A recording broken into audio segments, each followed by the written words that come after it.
Students, आज हम लाभ मात्रा अनुपात प्रॉफिट वॉल्यूम रेशो का अध्ययन करेंगे। प्रॉफिट वॉल्यूम रेशो कॉस्टिंग और ब्रेक इवन एनालिसिस में बहुत ही इंपॉर्टेंट रेशो है और इसी के आधार पे हम ब्रेक इवन एनालिसिस का कैलकुलेशन कर पाते हैं। प्रॉफिट वॉल्यूम रेशो, जैसा कि दो चीजें यहाँ पे दिख रही हैं, एक तो लाभ और एक मात्रा। यहाँ पर जो लाभ है उसका अभिप्राय अंशदान से लिया गया है और मात्रा का अभिप्राय विक्रय से लिया गया है। यानी ये रेशो दो चीजों अंशदान और विक्रय के मध्य संबंधों को अभिव्यक्त करने वाला रेशो है। यानी ये रेशो क्या करता है कि जैसे जैसे हम विक्रय मात्रा को बढ़ाते जाते हैं, विक्रय मात्रा जैसे जैसे बढ़ती चली जाती है और उसके परिणाम स्वरूप अंशदान में होने वाले परिवर्तन का प्रतिशत एक तरीके से निकाला जाता है कि विक्रय के अनुपात में अंशदान का प्रतिशत क्या है। इस रेशो को हम, क्योंकि ये अंशदान से संबंधित है, इसलिए हम इसे अंशदान विक्रय अनुपात के नाम से भी देखते हैं या सीमांत आय अनुपात भी इस रेशो को कहते हैं। यहां पर एक चीज समझना जरूरी है कि जब हम प्रॉफिट का कैलकुलेशन करते हैं तो P is equal to S minus V plus F। यानी प्रॉफिट कैसे कैलकुलेट होगा? सेल्स में से हम वेरिएबल कॉस्ट और फिक्स कॉस्ट को लेस कर दें तो बची हुई राशि हमारी प्रॉफिट होगी। अब यहां पर हम फिक्स कॉस्ट क्योंकि कांस्टेंट रहती है, उसका प्रोडक्शन प्रोसेस से डायरेक्ट रिलेशन नहीं है, इसलिए हम डायरेक्टली वेरिएबल कॉस्ट को ही यहां पर ले रहे हैं और C is equal to S minus V और यहां पर C is equal to P assume कर रहे हैं। ये क्या कर रहे हैं? हम मान रहे हैं ये चीज हम मान रहे हैं कि contribution is equal to profit. इसी कारण यहां पर इस अनुपात का नाम लाभ मात्रा अनुपात लिया गया है, जबकि वास्तव में कंट्रीब्यूशन प्रॉफिट के इक्विवेलेंट नहीं होता। ये C minus F is equal to P होता है, लेकिन P को हमने यहां पर कांस्टेंट माना है, प्रोडक्शन प्रोसेस से उसको कोरिलेट नहीं किया है, इसलिए हम इसको अवॉइड करते हुए C is equal to P के रूप में यहां पर देखेंगे। अब इसको कैलकुलेट करने के अलग अलग फॉर्मूले हैं, उन फॉर्मूलों पर हम विचार करेंगे कि किस तरीके से हम लाभ मात्रा अनुपात को ज्ञात करते हैं। इसका जो पहला फॉर्मूला है बहुत ही सिंपल फॉर्मूला है, C upon S multiply by 100। यानी C means contribution divided by sales multiply by 100। पहला formula PV ratio, first equation. Okay, अब इसी फॉर्मूले को हम एक और रूप में भी लिख सकते हैं। यहां पर C को कैसे कैलकुलेट किया हमने?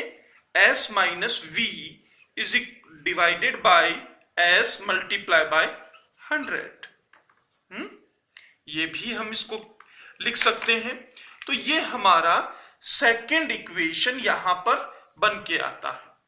थर्ड इक्वेशन हम C को एक तरीके से और लिख सकते हैं, F plus P divided by S multiply by 100।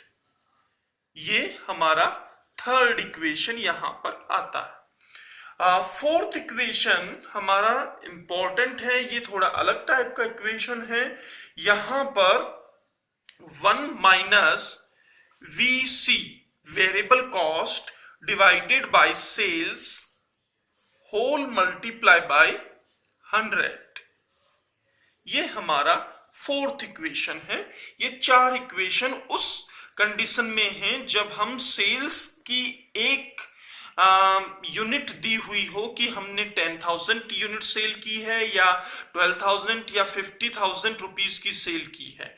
लेकिन कई बार क्या देखते हैं कि हम दो डिफरेंट टाइम पीरियड्स पर सेल का कैलकुलेशन हो, यानी सपोज कि ईयर स्टार्टिंग में सेल्स हमारी 10,000 हो और ईयर एंडिंग में हमारी सेल 20,000 हो गई। तो यहां पर किस तरीके से जब दो टाइम पीरियड्स पर सेल हो, दो डिफरेंट टाइम पीरियड्स पे प्रॉफिट्स हो, तो पीवी रेशियो कैसे कैलकुलेट होगा, उसके लिए डेल्टा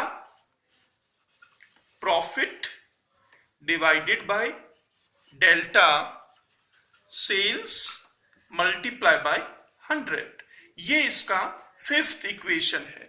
यानी change in profit divided by change in sales multiply by 100 हम करेंगे तो भी ये पीवी रेशो निकाल सकेंगे। लेकिन इसके लिए टी एंड T1 दो डिफरेंट टाइम ड्यूरेशंस के लिए सेल्स और प्रॉफिट्स के डाटा यहां पर होने चाहिए।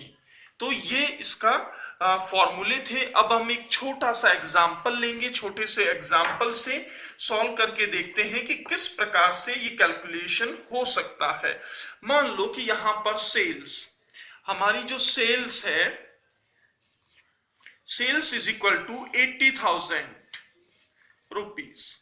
सेल्स कितनी? 80,000 ली। वेरिएबल कॉस्ट हमने लिया यहां पर 48,000 रुपीज और फिक्स कॉस्ट हमने लिया है यहां पर 20,000 रुपीज, है ना। ये हमारा एक छोटा सा क्वेश्चन है। फॉर्मूला क्या है? First formula C upon S multiply by 100।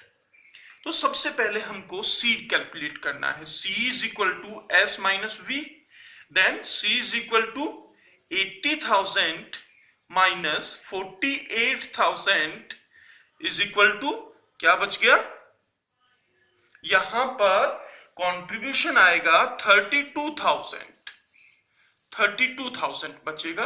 ये 32,000 हमारा कंट्रीब्यूशन आ गया और यहां हम इस फॉर्मूले में पुट करें 32,000 डिवाइडेड बाय 80,000 मल्टीप्लाई बाय 100। तो ये क्या होगा? तो इसको सॉल्व करने पर ये आएगा 40%। ओके, ये 40% ही हमारा PVRATIO रेशो है।